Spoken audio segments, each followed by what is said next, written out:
오늘 말씀은 레위기 14장 1절에서 20절 말씀.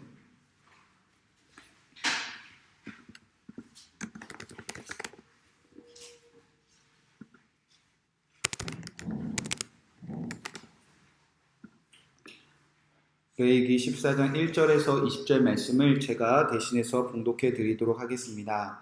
여호와께서 모세에게 말씀하여 이르시되 나병 환자가 정결하게 되는 날의 규례는 이러하니 곧 그 사람을 제사장에게로 데려갈 것이요 제사장은 진영에서 나가 진찰할지니 그 환자에게 있던 나병 한 부가 나았으면 제사장은 그 정결함을 받을 자를 위하여 명령하여 살아있는 정결한 새 2마리와 백향목과 홍색실과 우슬초를 가져오게 하고 제사장은 또 명령하여 그 새 하나는 흐르는 물 위 질그릇 안에서 잡게 하고 다른 새는 산채로 가져다가 백향목과 홍색실과 우슬초와 함께 가져다가 흐르는 물 위에서 잡은 새의 피를 찍어 나병에서 정결함을 받을 자에게 7번 뿌려 정하다 하고 그 살아있는 새는 들에 놓을지며 정결함을 받은 자는 그의 옷을 빨고 모든 털을 밀고 물로 몸을 씻을 것이라. 그리하면 정결하리니 그 후에 진영에 돌아올 것이나 자기 장막 밖에 이레를 머물 것이요 7째 날에는 그는 모든 털을 밀되 머리털과 수염과 눈썹을 다 밀고 그의 옷을 빨고 몸을 물에 씻을 것이라. 그리하면 정하리라. 8째 날에 그는 흠없는 어린 순양 2마리와 1년 된 흠없는 어린 암양 1마리와 또 고운 가루 10분의 3에바를 기름 섞인 소재물과 기름 한 록을 취할 것이요 정결하게 하는 제사장은 정결함을 받을 자와 그 물건들을 회막문 여호와 앞에 두고 어린 순양 1마리를 가져다가 기름 한 록과 아울러 속건제를 드리되 여호와 앞에 흔들어 요제로 삼고 그 어린 순양은 거룩한 장소 곧 속죄제와 번제를 잡을 곳에서 잡을 것이며 속건제물은 속죄제물과 마찬가지로 제사장에게 돌릴지니 이는 지극히 거룩한 것이니라. 제사장은 그 속건제물의 피를 취하여 정결함 받을 자의 오른쪽 귓부리와 오른쪽 엄지손가락과 오른쪽 엄지발가락에 바를 것이요 제사장은 또 근 한 록의 기름을 취하여 자기 왼쪽 손바닥에 따르고 오른쪽 손가락으로 왼쪽 속에 기름을 찍어 그 손가락으로 그것을 여호와 앞에 7번 뿌릴 것이요 손에 남은 기름은 제사장의 정결함을 받을 자의 오른쪽 귓부리와 오른쪽 엄지손가락과 오른쪽 엄지발가락 곧 속건제물의 피 위에 바를 것이며 아직도 그 손에 남은 기름은 제사장의 그 정결함을 받을 자의 머리에 바르고 제사장은 여호와 앞에서 그를 위하여 속죄하고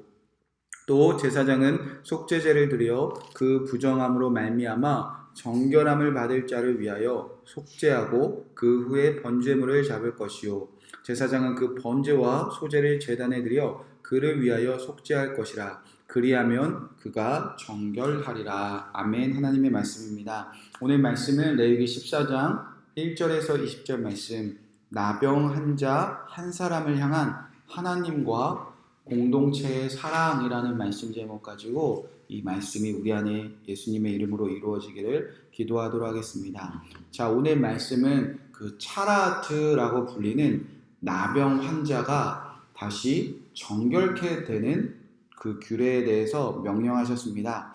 이 우리말로는 그 나병이라고 해석되어져 있어서 우리는 쉽게 한센병, 문둥병만 우리는 이미지를 그리지만 우리가 며칠 동안 살펴본 대로 여기서 말하는 나병은 우리 몸에 흔히 볼 수 있는 7가지의 피부병을 말하고 있었습니다. 뿐만 아니라 우리 의복에 우리가 매일 입는 그 옷에 피는 곰팡이까지. 그러니까 이 차라트 나병이라고 하는 해석된 이 단어는 우리 안에 있는 그 많은 것들에게 부정함을 주는 그 일상 속에서 피어오르는 마치 곰팡이와 같은 그런 수많은 모든 것을 포함하는 그런 단어였습니다. 자, 그래서 이제 차라트라는 그 나병에 걸리게 되면 이제 그 한 사람을 주님께서 관찰하시라 제사장에게 달려가고 제사장은 그 한 사람의 그 나병의 징조가 되는 것을 관찰하고 또 관찰하고 또 관찰합니다. 그렇게 7일 동안 격리시키고 관찰한 후에 다시 그를 또 보고 또 7일 동안 관찰하고 상당히 까다로운 규정에 따라 또 까다로운 여러 방법에 따라 한 사람에게 나병인가 아닌가를 분별하는 그 규정이 대단히 지금 까다롭게 등장하고 있습니다. 그 이유는요, 이제 나병이 차라트다라고 진단이 내려지면 그 한 사람은 이스라엘의 진영 밖으로 쫓겨나기 때문입니다. 이스라엘 진영 밖으로 쫓겨난다. 어떤 의미냐? 이제 이 한 사람이 여호와의 계명대로 살지 않는 그 하루하루 삶 때문에 이제 너는 이방인이다. 너는 이제 구원받은 백성이 아니다. 너는 이제 이방인처럼 하나님의 계명 지키지 말고 그렇게 살아라. 그런 끔찍한 선고의 의미이기 때문에 이 차라트, 이 나병에 대한 규례는 상당히 까다롭습니다. 그렇게 한 사람이 나병으로 이제 분별이 되면, 부정함이 드러나면 그는 이제 하나님의 나라를 상징하는 그 이스라엘 진 밖으로 쫓겨난다는 것이 우리가 이제까지 차라트, 그 나병에 대해서 배운 그 말씀이었습니다. 그런데 오늘 말씀을 보면 그 나병으로 인하여 이스라엘 진영에서 쫓겨난 사람들의 그 정결케 하는 규례가 다시 등장한다는 겁니다. 그러니까 어떤 의미냐면요, 여호와의 계명대로 살지 않고 이방인처럼 살아서 이 진영 밖으로 쫓아낸 사람을 하나님께서는 영원히 너 그렇게 살아라. 그래, 너 한번 잘 걸렸다. 너 이제 영원히 이방인처럼 평생 너 그곳에 내가 내버려 두겠다. 하나님은 그렇게 끝내신 것이 아니라 진 밖으로 쫓겨난 자들을 다시 정결하게 하사 다시 하나님의 서 계신 그 성막 그리고 그 주변으로 지느친 그 이 땅에 이루어진 그 하나님 나라의 모형에 다시 돌아올 수 있는 규례에 대해서도 오늘 자세하게 말씀하고 계시다는 겁니다. 1절 2절 말씀에 보면 이렇게 기록되어져 있습니다. 여호와께서 모세에게 말씀하여 이르시되 나병 환자가 정결하게 되는 날의 규례는 이러하니 곧 그 사람을 제사장에게 데려갈 것이요. 이 얼마나 감사한 말씀입니까? 여호와의 계명대로 살지 않아 부정하여 하나님의 징계로 나병에 걸렸음에도 불구하고 너 영원히 이방인처럼 살아라. 그게 아니라 하나님은 반드시 그 한 사람이 죽게 돌아올 규례에 대해서도 오늘 이스라엘 백성들에게 제사장에게 말씀하고 계신다는 겁니다. 사랑하는 성도 여러분, 예를 들어서 우리가 이 구약시대의 똑같은 잣대로 우리를 바라본다면 우리가 혹시라도 여호와의 계명대로 살지 않는 그 죄 때문에 우리가 만약에 교회의 출입을 막아버린다. 그럼 여러분, 교회에 살아남을 사람이 있겠습니까? 우리는 부지 중에라도 여호와의 계명대로 살지 않을 뿐더러 저를 포함해서 이곳에 계신 누구든지 여호와의 계명이 아니라 이방인처럼 산 적이 어디 한두 번입니까? 나병이 걸렸던 미리암처럼 하나님을 비방하고 하나님의 말씀을 믿지 못했던 적이 어디가 우리 한두 번입니까? 그리고 게하시처럼 하나님의 뜻보다 재물에 눈이 어둡고 재물에 탐욕이 가득한 적이 어디 한두 번입니까? 그리고 우시아처럼 하나님의 성전과 제사장을 비방하고 그 하나님의 예배를 무너뜨린 적이 우리가 어디 한두 번입니까?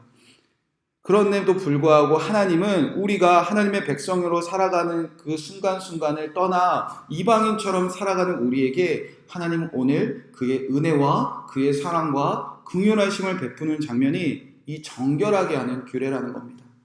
하나님은 그의 계명을 떠나 이방인으로 살아가는 그 한 사람 한 사람을 반드시 정결하게 하사 하나님이 세우신 그 진 안으로 하나님 나라 안으로 지금 이스라엘 진영 안으로 그를 다시 돌아오게 하고 계신다는 겁니다. 자, 그러면 하나님은 악성 피부병, 나병, 그 차라트가 걸려 쫓겨난 한 사람을 다시 어떻게 정결하게 하시고 다시 이스라엘 진 안으로 들어오게 하시는가?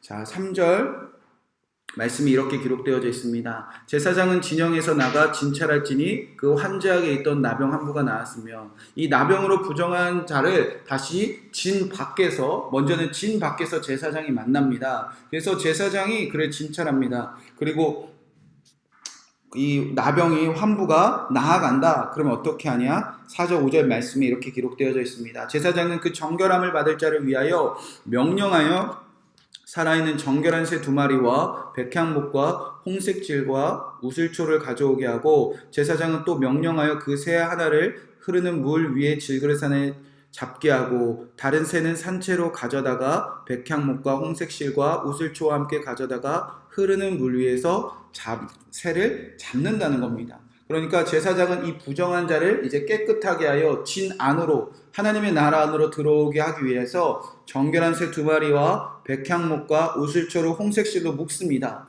그리고 새 2마리를 잡습니다. 그리고 중요한 것은요, 이 백향목과 이 우슬초를 홍색실로 묶은 그 이제 어떤 도구를 가지고 이 산채로 잡은 그 새의 피를 이제 어떻게 하는가? 이제 6절 후반부에 보면 이렇게 기록되어져 있습니다. 자, 백향목과 홍색실과 우슬초를 함께 가져다가 흐르는 물 위에서 잡은 새의 피를 어떻게 한다고 기록되어 있죠?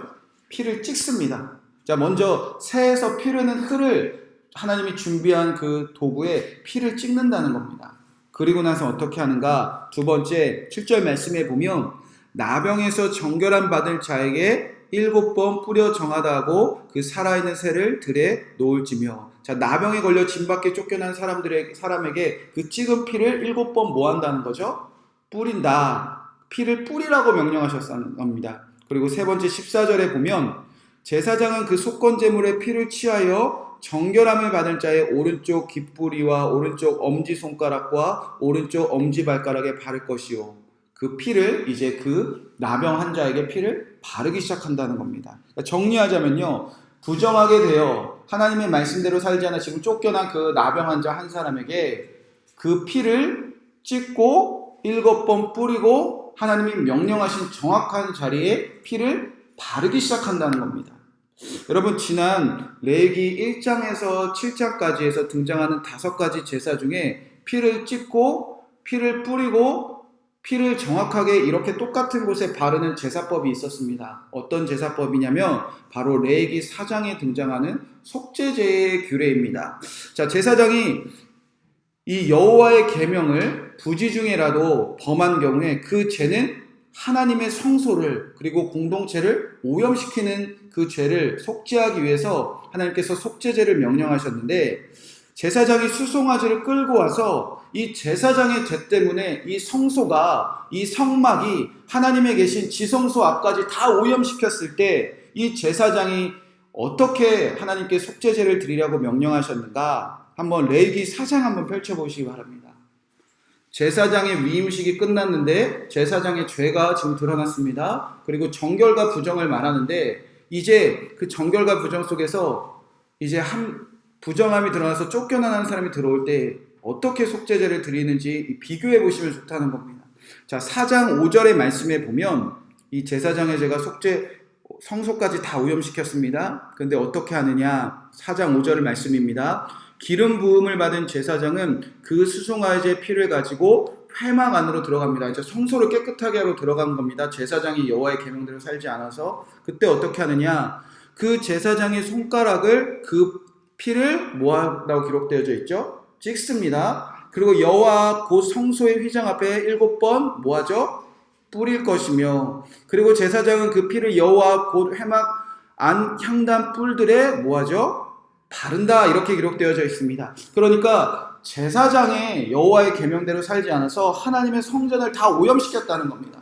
그런데 제사장이 수송아지를 가지고 피를 회막 안으로 가지고 들어가고 그 피를 찍어 하나님의 휘장 안에 7번 뿌리고 그 성소 안에 있는 모든 그 분향단에 있는 뿔에 바를 때에 이 성소가 깨끗해진다는 겁니다. 자, 어떠한 의미냐면요, 여러분, 여호와의 계명대로 살지 않아 쫓겨난 그 한 사람과 그리고 하나님의 성소를 깨끗하게 하는 방법이 똑같다는 겁니다. 찍고 뿌리고 바른다. 부정한 나병한 자를 정결하게 하는 것과 성전, 오늘날의 교회를 깨끗하게 하는 방법이 똑같다는 겁니다. 즉 레위기에서 드러나고 있는 하나님의 마음은 어떤 마음인가? 우리가 지금 하나님 말씀대로 살지 않아 쫓겨나는 거 너무하는 것 아닙니까? 여호와의 계명대로 살지 않아서 나병 걸리게 하시고 그를 바깥으로 쫓아내시면 어떻습니까? 어떡하십니까? 그런 우리의 두려움이 있는데 하나님은요 여호와의 계명을 지키지도 않아요. 그래서 결국 나병까지 걸려서 이방인처럼 살아가는 그 한 사람의 가치와 그가 지금 창세기부터 하나님의 백성을 세우시고 모든 사람들의 헌신으로 세운 성소의 가치를요 주님 보시기엔 똑같이 보고 계시다는 겁니다. 그래서 제사법이 똑같다는 겁니다. 하나님의 거하시는 성소의 소중함과 하나님의 말씀을 듣지 않아 쫓겨난 그 한 사람의 소중함이 하나님이 보시기엔 똑같다는 겁니다.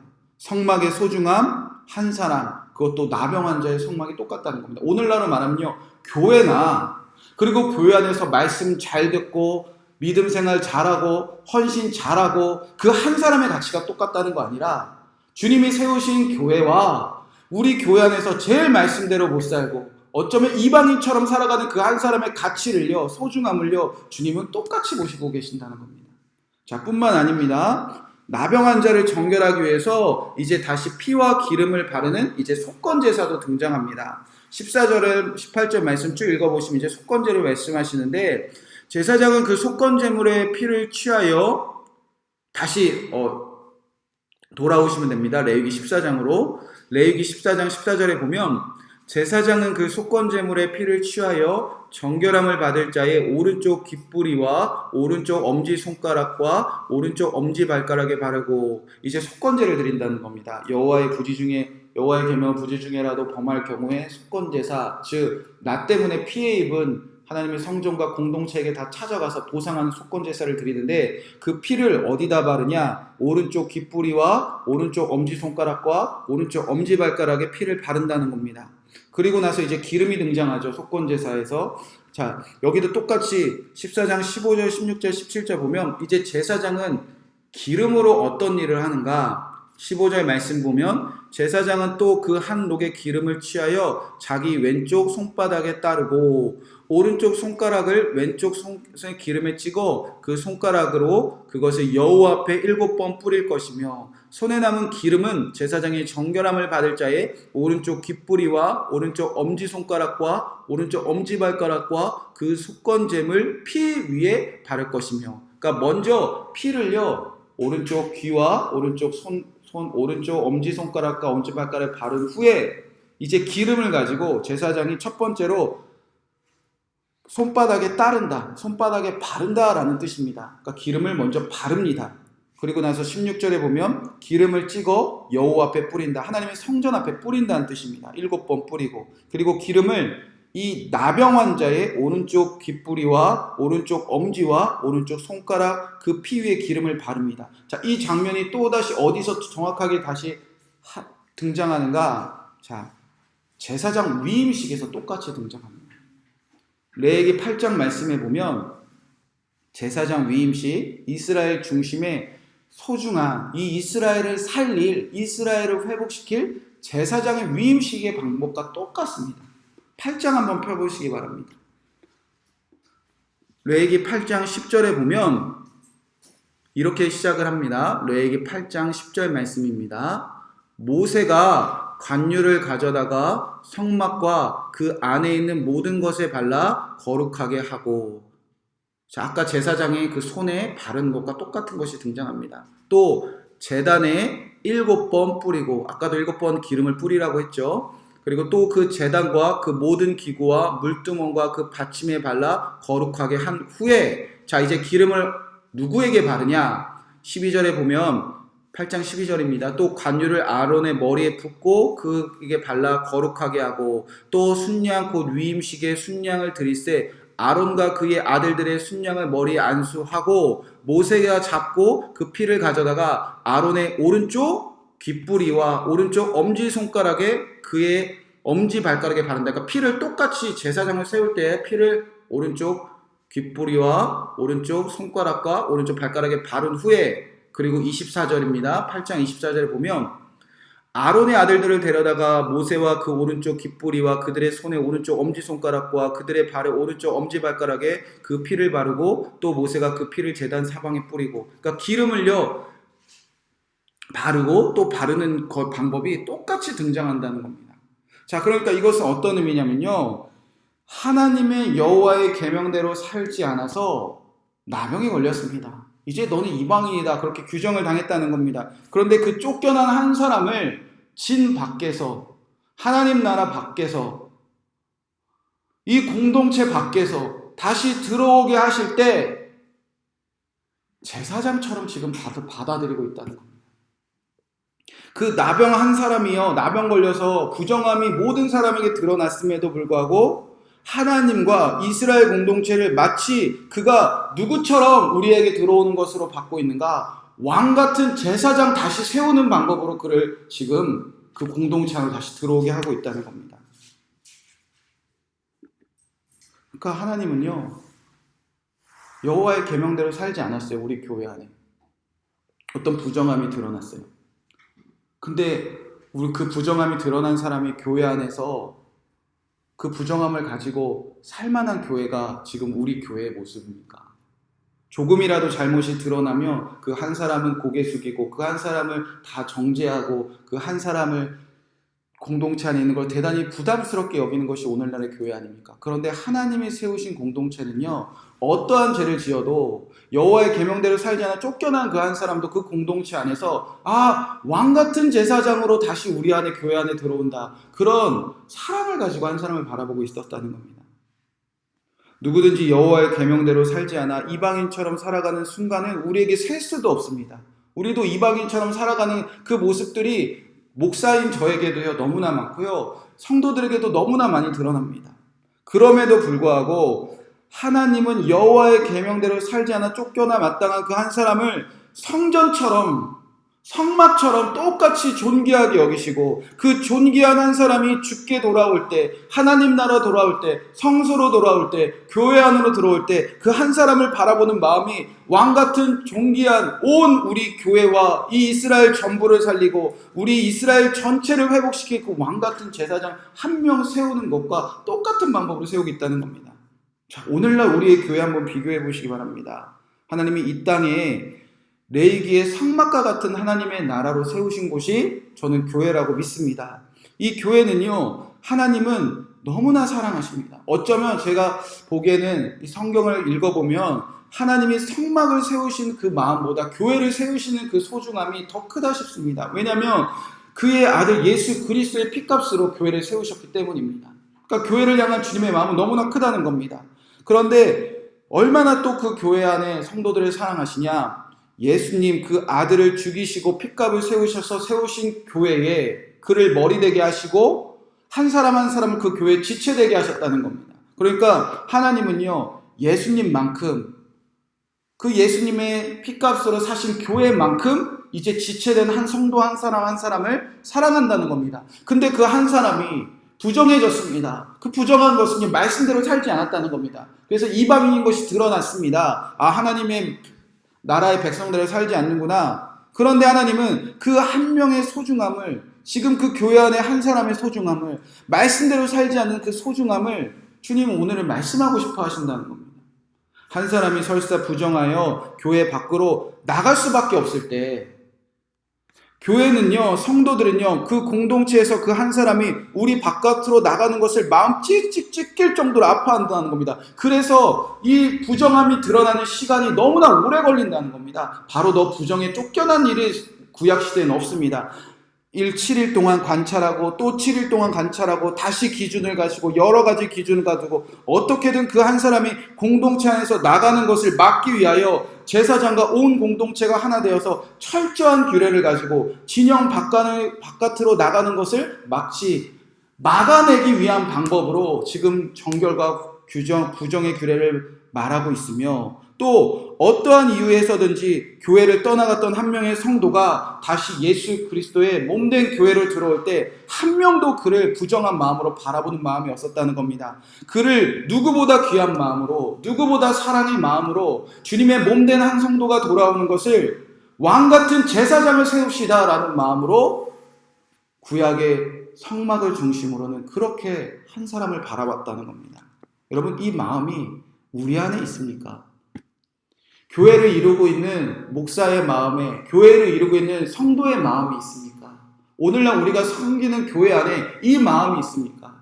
내 마음에 들고 말씀 잘 듣고 믿음 생활 잘하는 그 한 사람을 존귀하는 것이 아니라 여호와의 계명대로 혼자 이방인처럼 살아가는 그 한 사람을 살리는 것에 우리 교회를 살리는 것과 똑같은 마음으로 목회자들과 오늘 앉아 계신 성도님들이 바라보고 계시며 그 한 사람이 세워지는 것이 우리 교회 다 살리고 우리 이 나라 다 살리고 열방을 다 살리는 그 제사장을 세우는 그 똑같은 헌신으로 우리가 그 한 사람 바라보고 있는가?